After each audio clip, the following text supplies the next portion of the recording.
শিক্ষার্থী বন্ধুরা, আজকে আলোচনায় সবাইকে স্বাগত জানাচ্ছি। আজকে আলোচনা করব নবম দশম উচ্চতর গণিত ২০২৬ সালের পাঠ্যসূচি অনুসারে অধ্যায় ৮ ত্রিকোণমিতি থেকে অনুশীলনী ৮.২ এর কিছু প্রশ্ন এবং উদাহরণ নিয়ে। তো শুরুতেই দেখো রয়েছে ১১ নং প্রশ্ন। এখানে বলেছে মান নির্ণয় করো। প্রথমেই দেখব ক নং নিয়ে। দেখো এখানে বলেছে sine square π/6 plus cos square π/4 plus tan square π/3 plus cot square π/6 এর মান কত হবে। তো আমরা জানি এই মানগুলো, যে সাইন π/6 অর্থাৎ সাইন 30 ডিগ্রির মান কত, আমরা সবাই জানি এটার মান হলো হাফ। তাহলে হাফের স্কোয়ার প্লাস কজ 45 π/4 হলো 45 ডিগ্রি। 45 ডিগ্রির মান 1/√2, যেহেতু স্কোয়ার রয়েছে কজের উপর স্কোয়ার বসবে, প্লাস tan π/3 অর্থাৎ tan 60 ডিগ্রি মান হলো √3 এর স্কোয়ার, প্লাস cot π/6 অর্থাৎ cot 30 ডিগ্রি, cot 30 ডিগ্রি হলো √3 এর স্কোয়ার হবে। এখন হাফের স্কোয়ার করলে আমরা পাবো 1/4 প্লাস 1/√2 বা স্কোয়ার রুটটাকে যদি স্কোয়ার করা হয় থাকবে 1/2 প্লাস 3 প্লাস 3 অর্থাৎ √3 বা √3 কে বর্গ করলে আমরা পাবো 3। তাহলে থাকে 1/4 প্লাস হাফ প্লাস 6। যদি লসাগু করি, লসাগু হবে 4। এখানে রয়েছে 4 প্রথম ভগ্নাংশের হর, দ্বিতীয় ভগ্নাংশের হর 2 এবং তৃতীয় যে সংখ্যাটি রয়েছে এটা পূর্ণ সংখ্যা রয়েছে, এর হর যদি আমরা চিন্তা করি তাহলে 1। এক্ষেত্রে 4, 2 এবং 1 এর লসাগু হবে 4। 4 দিয়ে 4 কে ভাগ করলে 1, 1 1 এর সাথে গুণ হলে 1, 2 দিয়ে 4 কে ভাগ করলে হবে 2, 2 1 এর সাথে গুণ হলে হবে 2, প্লাস 6 এর নিচে আমরা মনে করছি 1 আছে, 1 দিয়ে 4 কে ভাগ করলে পাবো 4, 6 এর সাথে গুণ হলে হবে 24। তাহলে দেখো 24 প্লাস 2 প্লাস 1 পাবো 27 ডিভাইডেড 4। এটি হলো এই 11 নং প্রশ্নের ক এর অ্যান্সার বা নির্ণেয় মান। অতএব নির্ণেয় মান 27/4। এখন সমাধান করব খ নং প্রশ্নের। দেখো এখানে রয়েছে 3 tan স্কোয়ার π/4, তাহলে 3 ইন্টু tan π/4 এর মান 1, তাহলে 1 এর স্কোয়ার মাইনাস সাইন স্কোয়ার π/3, π/3 হলো 60 ডিগ্রি, 60 ডিগ্রির মান হলো √3/2 এর স্কোয়ার হবে, মাইনাস হাফ ইন্টু কট π/6, কট π/6 এর মান হলো √3 এর স্কোয়ার হবে, প্লাস 1/3 ইন্টু সেক স্কোয়ার π/4, সেক π/4 এর মান হলো √2 এর হবে স্কোয়ার। থাকবে 3 মাইনাস 3/4 মাইনাস 3/2 প্লাস 2/3। এখন কি করব, এদেরকে আমরা লসাগু করব। দেখো এই যে 3, 4 এবং 2 এর লসাগু হবে 12। 3 নিচে আছে 1 বা হরে আছে 1, 1 দিয়ে আমরা যদি 12 কে ভাগ করি পাবো 12, 12 3 এর সঙ্গে গুণ হলে হবে 36, মাইনাস 4 দিয়ে 12 কে ভাগ করলে হবে 3, 3 3 এর সঙ্গে গুণ হলে হবে 9, মাইনাস 2 দিয়ে 12 কে ভাগ করলে 6, 8 3 এর সঙ্গে গুণ হলে হবে 18, প্লাস 3 দিয়ে 12 কে ভাগ করলে হবে 4, 4 2 এর সাথে যদি গুণ হয় পাবো 8। এখন এদেরকে আমরা যোগ বিয়োগ করে দেখব কত হয়।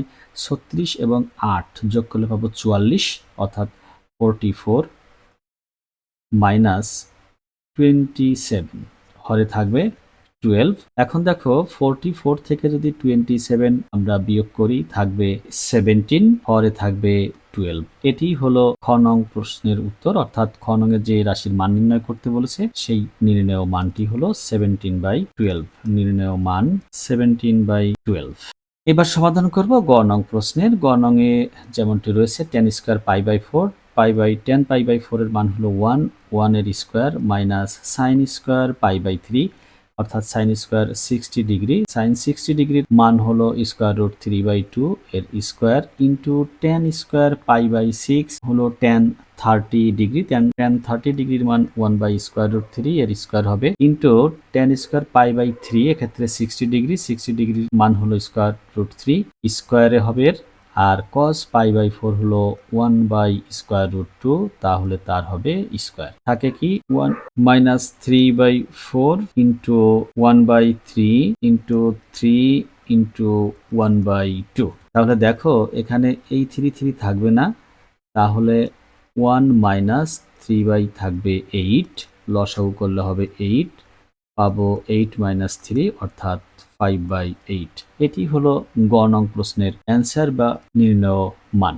এবার 11 এর সর্বশেষ প্রশ্নটি ঘ নং। দেখো এখানে বেশ কিছু ত্রিকোণমিতিক রাশি রয়েছে, এগুলোর মান আমাদের নির্ণয় করতে হবে। শুরুতেই রয়েছে tan π/3 অর্থাৎ tan 60 ডিগ্রি, যার মান হলো √3 মাইনাস tan π/6 হলো 1/√3। পরে লিখব 1 প্লাস √3 ইন্টু 1/√3 প্লাস cos π/3 অর্থাৎ cos 60 ডিগ্রির মান হলো হাফ ইন্টু cos π/6 হলো 30 ডিগ্রি, যার মান হলো √3/2 sin π/3 √3/2 এবং sin π/6 হলো হাফ।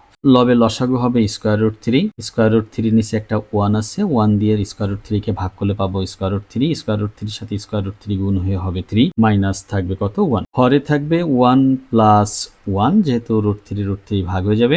এখানে থাকবে √3/4 প্লাস √3/4। তাহলে দেখো এই যে লবে থাকে 2/√3 আর হরে রয়েছে 1 যোগ করলে 2, 2 নিচে আমরা 1 চিন্তা করলে এটাকে এরকম লিখতে পারি, প্লাস 2 ইন্টু এখানে দেখো দুইটা √3/4 রয়েছে, তাহলে আমরা একবারে লিখে দিতে পারি এরকম 2 ইন্টু √3/4।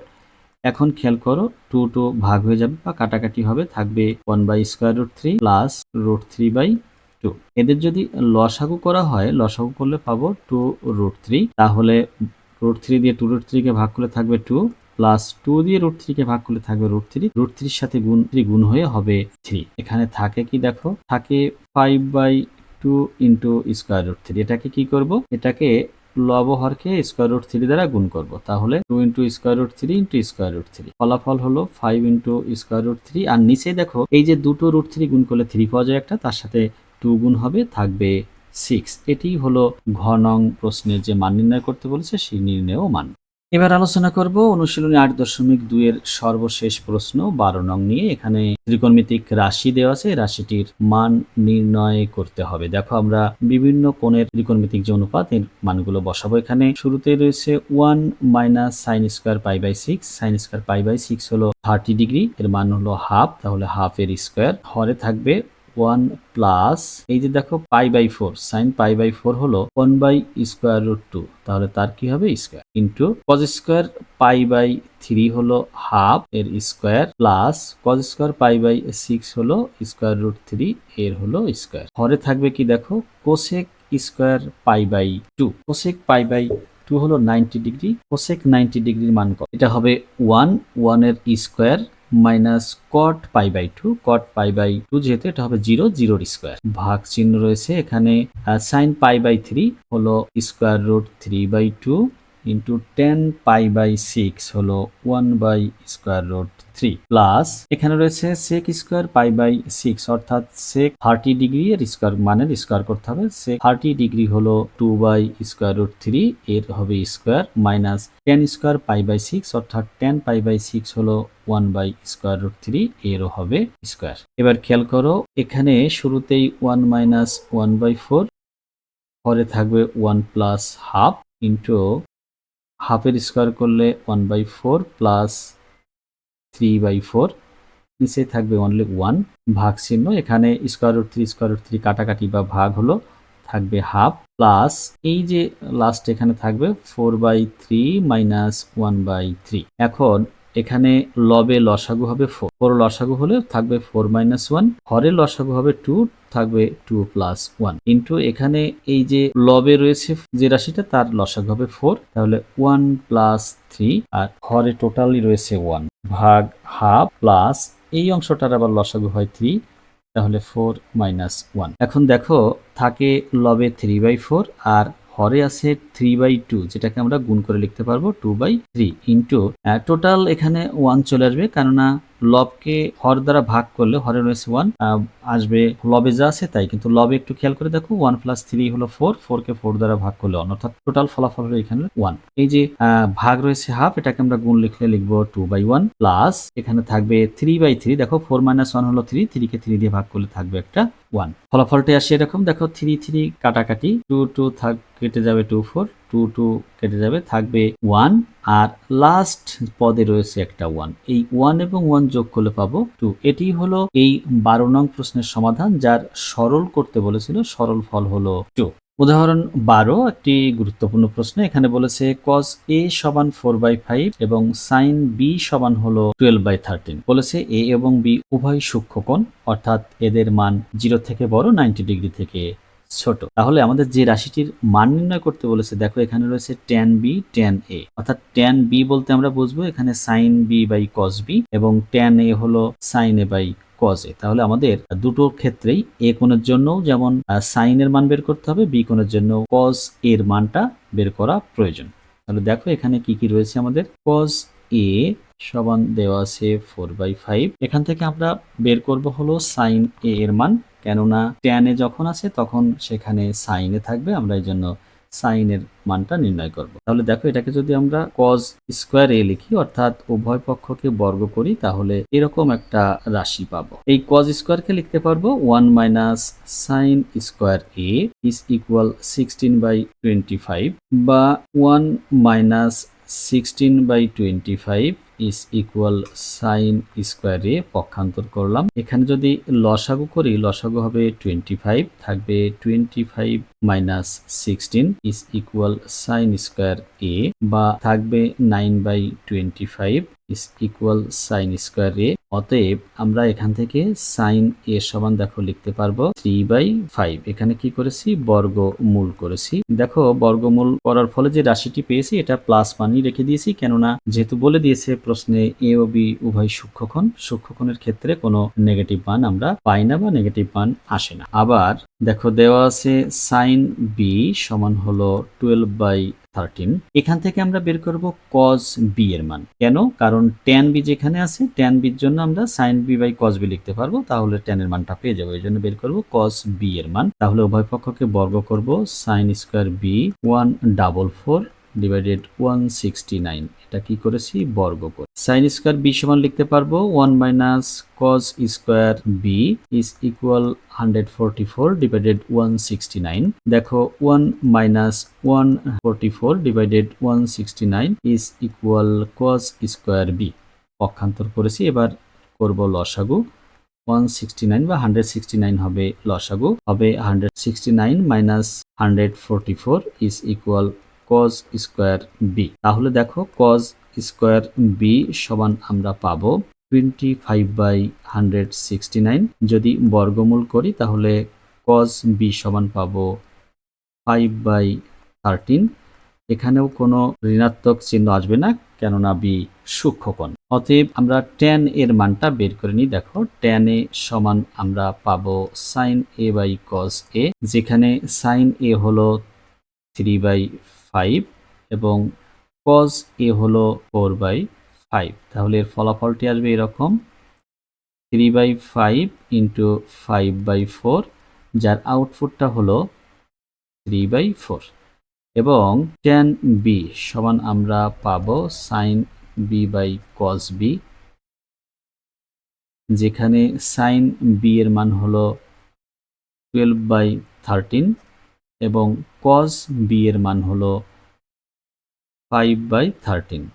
তাহলে দেখো ফলাফলটি এরকম আসে 12/13 ইন্টু 13/5, থাকবে 12/5। এখন tan b minus tan a divided 1 plus tan b into tan a। দেখো আমরা মান বসাবো। tan b এর মান পেয়েছি 12/5 মাইনাস tan a এর মান পেয়েছি 3/4, তাহলে 3/4 লিখলাম।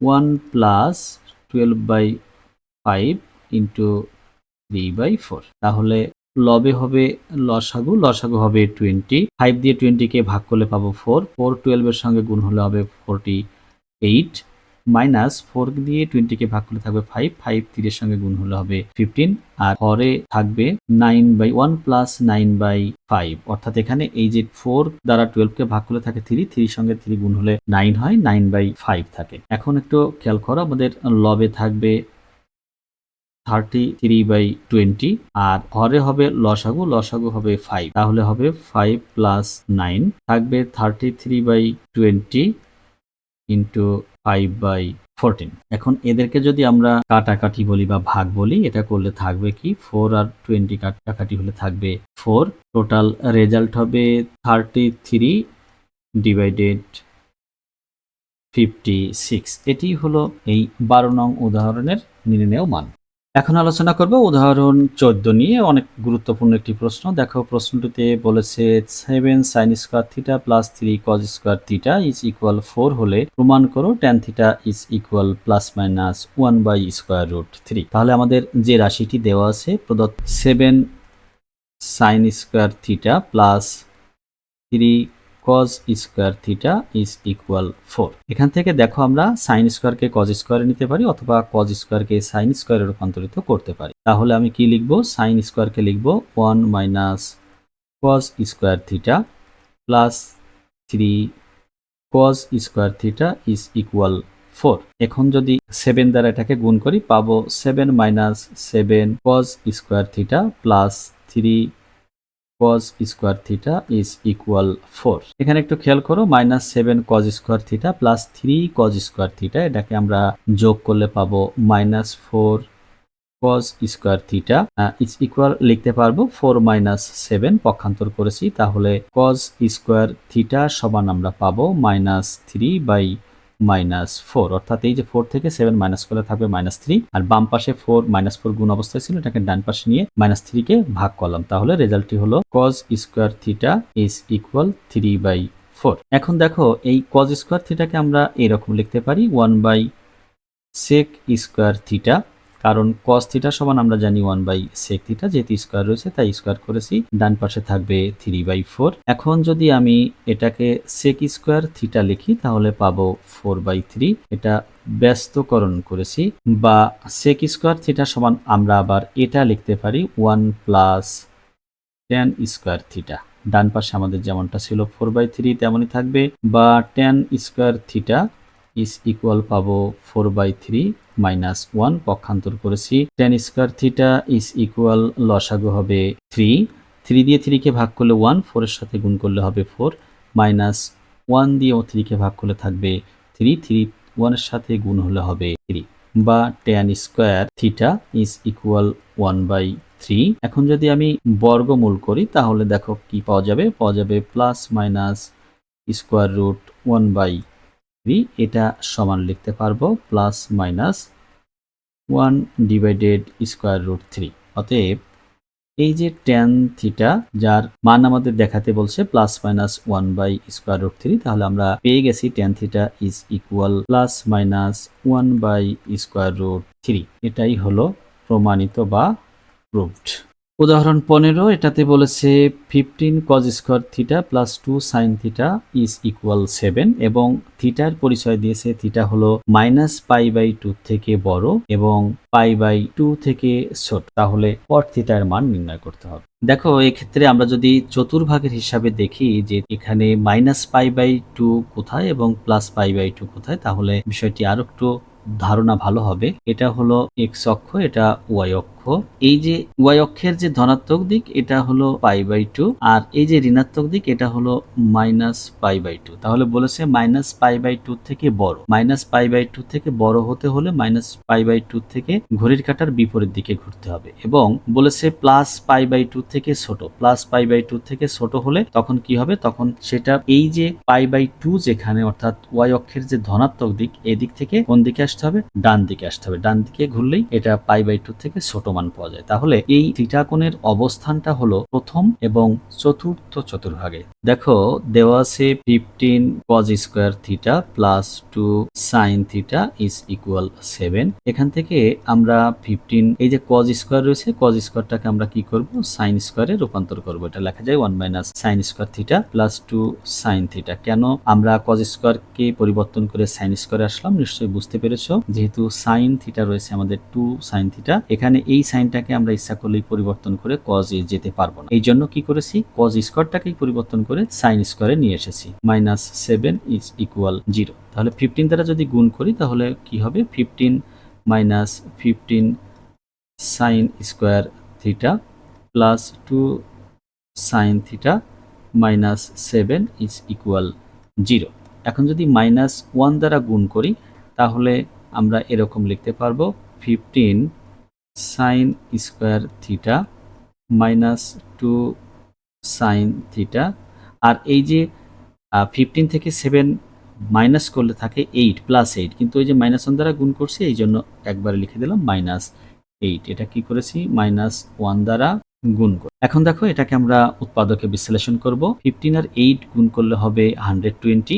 120 কে যদি আমরা উৎপাদকে বিশ্লেষণ করি তাহলে পাবো 12 ইন্টু 10, তাহলে 15 sine square theta minus 12 sine theta plus 10 sine theta minus 8 is equal 0। এখন দেখো এই 15 এবং 12 থেকে 3 কমন যায়, আর সাইন স্কোয়ার থিটা এবং সাইন থিটা থেকে কমন যায় সাইন থিটা, তাহলে 3 সাইন থিটা কমন গেলে থাকবে 5 সাইন থিটা মাইনাস 4, আর এই যে দ্বিতীয় দুটো পদ থেকে যদি কমন নেই 2, তাহলে থাকবে 5 sine theta minus 4 is equal 0। এখন দেখো এখান থেকে কমন যায় 5 সাইন থিটা মাইনাস 4, থাকবে 3 sine theta plus 2 is equal 0। তাহলে আমরা লিখব হয় 5 sine theta minus 4 is equal 0, বা সাইন থিটা সমান তোমরা লিখতে পারবা 4 বাই কত 5। এটা হলো সাইন থিটার একটা মান। আর একটা দেখো অথবা দিয়ে যদি আমরা লিখি 3 sine theta plus 2 is equal 0, বা এখান থেকে দেখো সাইন থিটা সমান পাবা -2/3। এখন খেয়াল করো সাইন থিটার দুইটি মান আমরা পেয়েছি, একটা হলো 4/5 আর একটি হলো -2/3। তাহলে আমরা শুরুতেই দেখেছিলাম থিটা কোণের অবস্থান হলো প্রথম এবং চতুর্থ চতুর্ভাগে, যেখানে সাইন প্রথম চতুর্ভাগে ধনাত্মক, চতুর্থ চতুর্ভাগে ঋণাত্মক, সেহেতু দুটো মানই আমাদের গ্রহণযোগ্য হিসাবে নিতে হবে। যেহেতু -π/2 থেকে থিটা বড় আর +π/2 থেকে থিটা ছোট, সেহেতু থিটা কোণের অবস্থান প্রথম অথবা চতুর্থ চতুর্ভাগে, তাই সাইন থিটা এর মান ধনাত্মক ও ঋণাত্মক উভয়ই গ্রহণযোগ্য। আবার cos থিটা সমান আমরা জানি √1 মাইনাস সাইন স্কোয়ার থিটা, সেহেতু আমরা লিখতে পারবো 1 মাইনাস সাইন থিটার মান আমরা দুইটা পেয়েছি, প্রথমে লিখব 4/5 তার স্কোয়ার, তাহলে 1 মাইনাস 16/25 এর বর্গমূল, লসাগু করলে হবে 25, থাকবে 25 মাইনাস 16, 9/25 থাকবে 3/5। এক্ষেত্রে প্লাস মাইনাস ব্যবহার করা হয়নি, কারণ প্রথম এবং চতুর্থ চতুর্ভাগের ব্যাপার, এখানে cos থিটা সবসময় পজিটিভ, এই জন্য শুধু প্লাস মানটা গ্রহণ করা হয়েছে, বর্গমূল চিহ্নের আগে কোনো প্লাস মাইনাস চিহ্ন ব্যবহার করা হয়নি। এবং cos থিটা সমান 1 মাইনাস সাইন স্কোয়ার থিটা। এবার সাইন থিটার মান -2/3 লিখব, যেহেতু আমরা সাইন থিটার দুইটা মান পেয়েছিলাম, একটা ছিল প্লাস আর একটা মাইনাস। এবার মাইনাস মানটা নিয়ে কাজ করছি। দেখো 1 মাইনাস 4/9, লসাগু করলে থাকবে 9, 9 মাইনাস 4, বর্গমূল করলে দেখো থাকে √5, নিচে থাকবে 3। cos থিটার আমরা দুইটা মান পেয়েছি, সাইন থিটারও দুইটা মান রয়েছে। এখন আমরা cot থিটা এর মান বের করব। দেখো cot থিটা সমান আমরা জানি cos theta by sine theta. এখানে cos থিটার প্রথম মানটি আমরা পেয়েছি 3/5, যখন সাইন থিটার মান ছিল 4/5, তাহলে আমরা এখানে লিখতে পারবো 3/5 ইন্টু 5/4, অর্থাৎ ফলাফলটি পাবো 3/4। আবার দেখো cot থিটার সমান আরো একটা মান পাবো আমরা, cot থিটা সমান cos theta by sine theta. cos থিটার আর একটা মান আমরা জানি হলো √5/3, যখন সাইন থিটার মান হলো -2/3, তাহলে √5/3 ইন্টু -3/2, এর ফলাফলটি আসে এরকম, 3 কেটে যায় বা ভাগ হয়, থাকে -√5/2। এটি ছিল cot থিটা এর দুইটি মান, কেননা সাইন থিটা এবং cos থিটা দুটো দুটো করে মান আমরা পেয়েছিলাম, তাই cot থিটারও দুইটা মান পেয়েছি। দেখো এখানে cot থিটার একটা মান আসছে প্লাস, একটা মান আসছে মাইনাস। যেহেতু থিটা প্রথম এবং চতুর্থ চতুর্ভাগে অবস্থান করছে, তাই যখন প্রথম চতুর্ভাগে থাকে তখন cot পজিটিভ, এবং যখন চতুর্থ চতুর্ভাগে থাকে তখন cot নেগেটিভ। অতএব নির্ণেয় cot থিটা সমান 3/4 বা -√5/2। এটি ছিল উদাহরণ 15 এর সমাধান, এবং এরই সাথে আজকের আলোচনার সমাপ্তি ঘটল। সবাইকে অসংখ্য ধন্যবাদ।